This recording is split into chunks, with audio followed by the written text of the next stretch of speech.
And welcome to another episode of the Capital Gains Tax Solutions podcast, where we believe most high net worth individuals and those who help them, they struggle with clarifying their capital gains tax deferral options. Not having a clear plan is the enemy, and using a proven tax deferral strategy, such as the Deferred Sales Trust, is an amazing way for you to exit highly appreciated assets, defer capital gains tax, so you can create and preserve more wealth, or help your clients, friends, and family do the same. Hey, I'm your host, Brett Swarts. In each episode, I'm joined by some of the best real estate, financial, wealth, and business minds in the world, where they share their deal stories, ideas, inspiration, so we can create, we can learn from their wisdom, and then so we can also create and preserve more wealth. I'm also streaming, or we're also streaming right now on Expert CRE Secrets as well, and I'm excited about our next guest. He's out of Boise, Idaho, but originally from the California area. And if you've ever been frustrated and worried about that Wall Street and the financial planners who are telling you to take a risk for a better return, yet it doesn't seem to be working, maybe it's time to look for what our guest is going to bring today. He has tremendous experience with Wall Street, background in financial planning, mutual funds, securities, packaged securities, but he went through the Wall Street roller coaster with himself and a lot of his clients. And now he's here to talk to us about a better way. Please welcome to the show with me, Dan Thompson. Dan, how you doing? Good. How you doing, Brett? Good to have you, or good to be with you today. Yeah, I'm doing fantastic. And it's great to have you as well. And by the way, you can learn more about Dan by going to his Wise Money Tools YouTube channel, or wisemoneytools.com. But Dan, before we get started on beating the tax man, which is the title and the episode focus today, would you give us a little bit more about your story and your current focus? Yeah. So I something about money was always intriguing to me. When I remember this story when I was 15, I was sitting in the back seat. My dad, and he had a buddy that he was talking to. My dad never made any money. Sadly, he worked really hard, just never got anywhere. We lived just very meager meager lifestyle.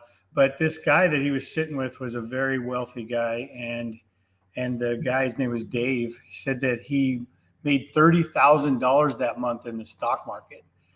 And I'm 15 years old, and I'm working for $2 an hour for a landscaper, and I'm calculating real quick. Okay, that's going to take me like 6 years to make $30,000, and this guy does it in a month. So really, from about that moment on, I was committed. I just said, somehow I either got to be a stockbroker, I got to be in the money game, because I don't want to just live like a poor guy my whole life. So when I got into my early 20s, I went around and begged a bunch of firms to hire me, and finally one did. And I promised them. I said, no one will work harder than me, and I'll be, a great success for you. Well, they hired me, and it was interesting because I was the hardest working guy. I was in the office by myself so many nights. But after 18 months, I realized that being independent and being able to offer more opportunities for my clients was even better. So I ended up leaving that firm after 18 months, opened my own offices. I had 5 offices and 60 reps around the area. And then just as the markets ebb and flow and up and down, after the dot-com boom and bust of the 90s, I just had to find a better way. So I kind of went on a hunt and just looked at everything and came up with some really good tools to use and strategies that can really help people out to build their wealth, to grow their wealth, to do it tax advantaged, and to do it a lot safer than the typical Wall Street way. Excellent, Dan. I appreciate you sharing that. And I believe we've all been given certain gifts, Dan, and these gifts have been given to us to be a blessing and help to others. So if you were to go back, to those younger years when you were just getting started, or even just now, what do you feel like your gifts are, and how do those help how you help and bless people today? I think if I have a gift, it's just being able to explain things simple enough that whether you're a very seasoned, high net worth, wealthy person, or you're just kind of getting started in life, understanding just some very basic concepts. I wrote a book recently. It's just a simple book. If it takes you longer than an hour or hour and a half to read, something's wrong. It's just the 4 keys to building wealth. And that just, again, I think I've got the gift of just explaining things easy enough so that people can understand them, and then easy enough to implement them. Excellent. So, making complex simple, and then helping people to implement them. Let's dive right into the topic at hand with that in mind, which is beating the tax man. So, Dan Thompson, what is the number one secret to beating the tax man? Well, what we like to do is start with a foundational investment tool, if you will. And what we do is we pack life insurance policies with as much cash value as the companies will let us have. That's our biggest battle every week, is really just getting the companies to let us put in as much as our clients would like to. And then what we do from there is we want to leverage that, and we want to leverage that into other assets, typically income producing assets and tax advantaged assets. This can be real estate, equipment leasing. Back in the day, we were able to do some conservation easements. Those got wiped out this last year. And then you can even leverage within the life. You can just leverage on leverage on leverage. And the whole idea is to build this bubble, if you will, of growing your money in a tax-free environment, living on tax-free income, and then passing your assets onto your heirs tax-free as well. Excellent. So it sounds like the number one secret to building, beating the tax man is having a foundational investment tool of which you can then leverage into real estate or other things that are tax advantage, and you can live off tax-free income. Is that a fair summary so far? Fair summary. Excellent. And you mentioned conservation easements being wiped out. What do you mean by that? Well, last year was the last year you could do them. So we did quite a few of them, but then this year the government, for their wisdom and their great foresight, decided to take them off the table this year. Excellent. So let's move into secret number two. Once you've figured out the foundational investment tool and you've leveraged and you're getting the tax-free income, what's the next secret to beating the tax man, Dan? So again, getting into assets that have some opportunity to write off taxes. I'll just, as everybody knows, real estate can be one of those assets when you use leverage on, let's just say, a multifamily project. You've got 150 units. There's some huge depreciation there, and it can not only wipe out the cash flow, the taxable cash flow, I should say, but it can even carry forward for taxes that you may be paying for years to come. So that's a great depreciation asset. Absolutely, yeah. Multifamily is a great way to do that with cost segregation and bonus depreciation, and we call that tax flow, right, to offset the cash flow, which is so important as taxes go higher, and your cash flow might be going higher. You want to have an offset on the other side, and so are you finding those that are your clients, the people that you work with, they're leveraging I guess the life insurance policies to buy the 150 units and doing that cost seg and kind of putting that all together in a picture? How does that look? Yeah, usually we'll just use the life insurance as the down payment, and then we'll still use bank financing for the majority of it. But yeah, we want to build that foundational tool of having the access to capital inside the life insurance, because ultimately that's going to also produce tax-free income for them down the road. Excellent. That's fantastic. So, and I'm curious. So now that conservation easements are perhaps out, that you were helping clients with that in the past, or pointing them toward that direction, what are some of the ways that you're helping people with some capital gains tax deferral if and when they do go to exit these assets that have been depreciated with either cost seg or just straight line? What's the strategy there to defer the capital gains tax? So there's quite a few things that you can do. I like what you brought up early in your show, and obviously I'm very interested to hear more about that. But also charitable trusts that can be used to put those assets inside of those trusts, and then they can defer or ultimately even eliminate the tax. The other thing that we do is use leverage into equipment leasing using the 179 deduction. That gives you some very, very sizable tax deductions right off the bat. And then those can be carried forward to help offset some capital gains in the future as well. Let's dive right into that, because that's kind of a new topic here. I guess leverage into equipment leasing. So what does that look like? Let's say someone had a $1 million capital gains tax. How might somebody leverage into equipment leasing? What would be the risks? Some maybe some of the returns, and what kind of tax write-off would they get with the Section 179? Okay, so let's just assume we got $1 million tax. I'm going to do some in my head, so forgive my calculations if they might be off. But let's just say we got $1 million taxable event, capital gain, 15%. So we're going to pay 150,000 in taxes. A good rule of thumb is, here, let me just pull my little quick calculator up here. So if I need to get $150,000 deducted from my taxable income, I'm going to need about a $187,000 tax deduction. And then, so in an equipment leasing world, we can typically get an 80% tax deduction the first year, which means I need to invest about, I need 187,000. Sorry about that. I should have had some. Maybe about 225, yeah? Yeah. So if I put a couple $100,000, no, I don't even need that much. If I put about $50,000 into equipment leasing, and that gets a 10x leverage, so that means I'm going to own $500,000 of equipment, and then I'm going to get a $350,000 tax deduction, which at a 50% tax bracket, let's just say, is going to give me about $125,000 in a tax deduction. So that would easily wipe out 150,000 in capital gains. Okay, so about $50,000, and you're going to leverage that, like kind of like a down payment with the bank, and then that's going to get you $500,000 ability to lease that out, or that equipment. Or you bought that equipment, right? And then you're leasing it out, and then you're going to get that write off. Is that a fair summary?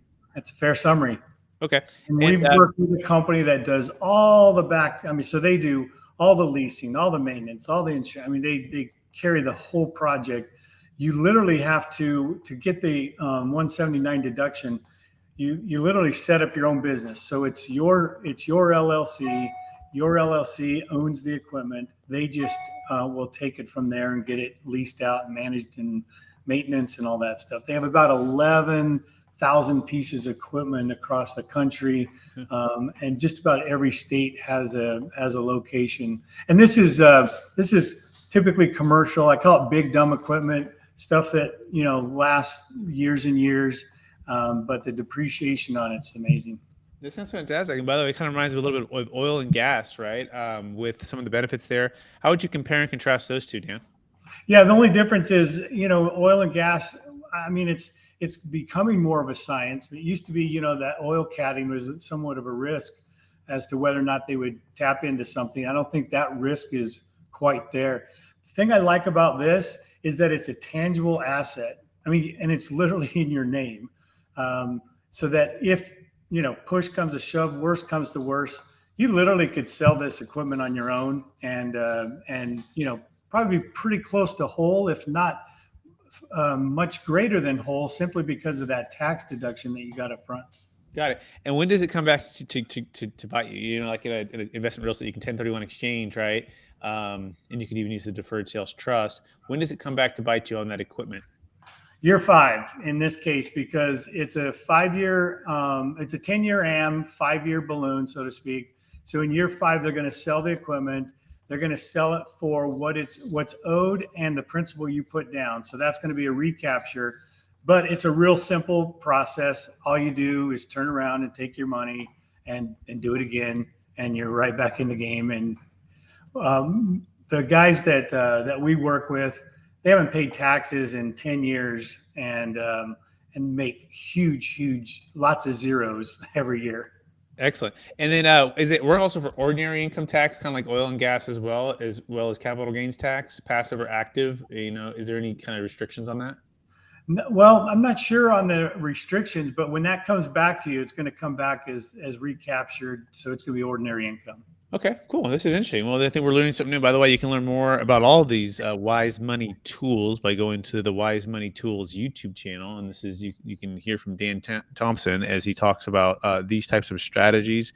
Very interesting. I know we've done some business exits that have had some equipment, and depending on, which structure we use, we're also able to defer and move it outside the taxable estate. I'd be curious on the besides just the tax flow, I guess the cash flow during that 5-year term. If I put $50,000 down, am I expected to make anything on my 50 after the debt service? What's the interest rate? Obviously, that's changed with where banks are at, with rates going up about 100% in the past year. So, just real quick, any kind of cash flow on that 50,000? What can be expected after expenses? Yeah, I always tell people about 15% of your of the cash flow based on the amount you put in. So if you put in $100,000, you're going to expect about 15,000 a year, and that should be also depreciated or tax efficient, because there's still some depreciation left in those last 4 years. Yeah, that's fascinating, and I think it's like anything. Like, people aren't used to like leasing equipment, but if you think through it, and if it's big enough equipment from companies that need it, I'd even imagine it actually got a bump during COVID, right? Like, cars went way up. I bought a gun safe, and that gun safe went up in value. I mean, something that's heavy, manufacture takes a lot of that with supply chain challenges. Did you see that bump there, Dan, during COVID? Not only that, but what I like about this is it's almost recession proof, because in a recession, companies aren't going to go put out, a $500,000 for a piece of equipment. They're definitely going to lease. So leasing percentages, leasing goes up dramatically in a recession, which is kind of nice. Yeah. Yeah, I love it. And our foundation of our structure is an installment sale, and so the very fact that people are using other leasing, right, which is really just an installment or a loan, right, to allow somebody to get the equipment, to use the equipment, to pay you back slowly over time, and still get the tax benefits through Section 179. And essentially, by the way, if you're listening, this is why the government does this. Because otherwise, things would stop, right? They can't force us to let someone borrow our equipment, or they can't force us to buy or build multifamily properties, but they can do tax incentives to encourage, through tax write-offs and deductions, and do it all in the beginning. The other thing too is they do the bonus, or they let it all happen in the first year, so that people take action like right now, right? Don't wait, and delay, which keeps the economy moving. So it's all about tax flow, not just cash flow. That being said, Dan, are you ready for the capital gains tax solutions part of the show? Sure. All right. What's your biggest frustration when it comes to the 1031 exchange, or just other capital gains tax deferral on assets like public or private stock, businesses, cryptocurrency, real estate? What would you say your biggest frustration with the 1031 is? Well, I think everybody's got the same problem, and that is that you would have to use a like property and at least as equal or greater value. And sometimes when people are doing 1031s or trying to back out of stuff, they're doing it ultimately to lessen their load of assets. And sometimes that can be the burden. Yeah, I could agree with you more. We call that the shotgun wedding, Dan, where you're like, hey, I'm ready to move on, or I'm ready to like be done with the toilet trash liability, but now I have to trade something like kind for like kind, which maybe it's probably gonna, if it's real estate, it's not liquid, right, by nature, or you have to give all control into the Delaware statutory trust, right, where you have no control, no liquidity, no diversification, and it has to be equal greater value if you're going to do it yourself and you want to maintain the control. And so you become in this part. It's like, well, do I give up my freedoms with my energy, my time, and my stress, or even trying to get a loan with the bank right now? Not as easy as it used to be, right? And or just the debt is higher interest rates, and cap rates necessarily haven't changed, and it becomes kind of a forced wedding, right? A forced marriage where you're running around with your hair on fire for 45 days and then closing within 180. Just not a great scenario. By the way, that's why we do offer a capital gains tax solution called the Deferred Sales Trust, which eliminates the need for the 1031 exchange, works for any asset of any kind, including cryptocurrency, business, stock, and of course, it can save a failing 1031 as well. You can go to capitalgainstaxsolutions.com. It's capitalgainstaxsolutions.com. That being said, Dan, are you ready for the lightning round? Yeah, look, can I just say one thing on that? Sure. Yeah. I think that's awesome, and I've got to get much more involved in that, because my wife, as an example, just inherited a trucking firm, or a trucking terminal, so they have no interest in that. So they're just going to sell it, right? Didn't have any way to 1031 because they don't want to, stay in that space, if you will. And then just the other day, I had a guy call me up, and he's got the same situation. He's been flipping houses, and now he's tired of it, but he's been just 1031, 1031, 1031. And now he's like, I've got to get out of this. The one solution that this equipment leasing does offer is just by taking some of those funds that they have available, they can wipe out a lot of the gains early on as well. So between, I think, what you do and some of the things that we offer, we could probably have some fun helping people avoid that tax. Absolutely. To beat the tax man, all in a legal way, but do it in a way that it gives you the freedoms that perhaps you're looking for on your exits. Thanks for sharing that, Dan. Appreciate that. That being said, let's jump into the lightning round. So, Dan, what would you say is the one thing, if you could go back to your 25-year-old self, that you would make sure to tell yourself to do? Oh, I would have done multifamily much earlier. I wish I would have just forgot the Wall Street way, the traditional financial advising, the get a retirement plan, live happily forever after, because it just doesn't happen. It's too frustrating.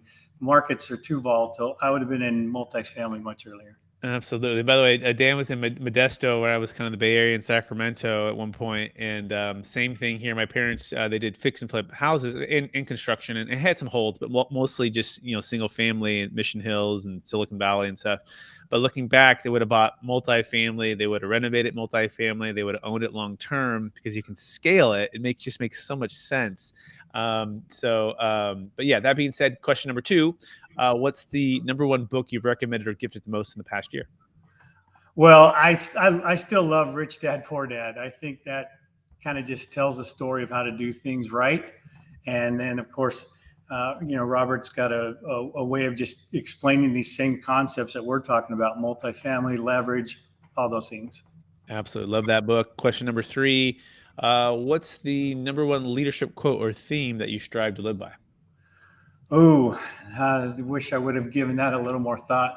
But really, what I try to live by is I would have to say it's my 4 keys: time, compounding, leverage, and tax advantages. You put those into effect, and you're going to be just fine.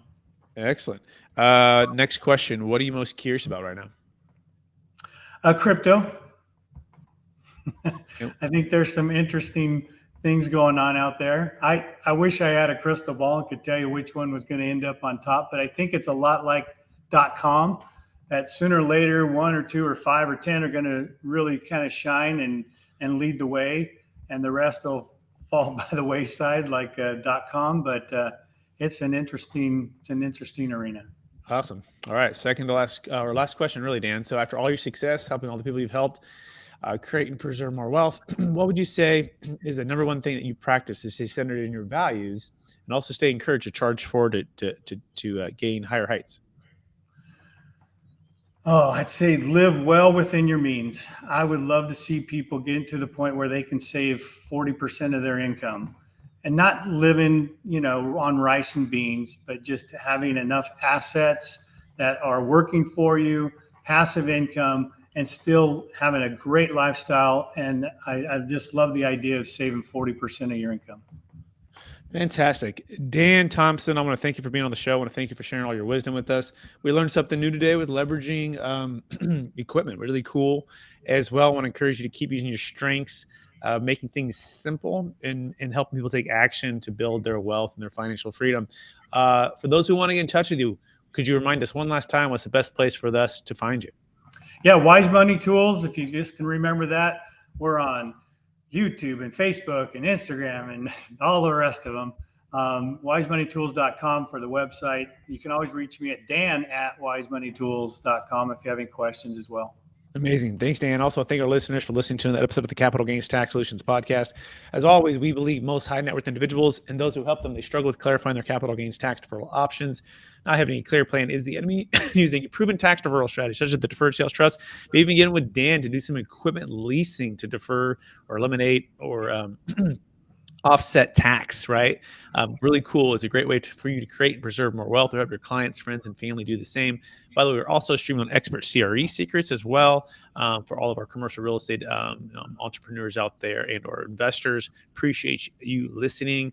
We want to encourage you to take some action right now. You can check out my brand new book, Building a Capital Gains Tax Exit Plan. It just got released on Amazon, and you can find that there. We have Kevin Harrington from Shark Tank in the book, another other multifamily syndicators and operators, and also a couple of financial planners as well.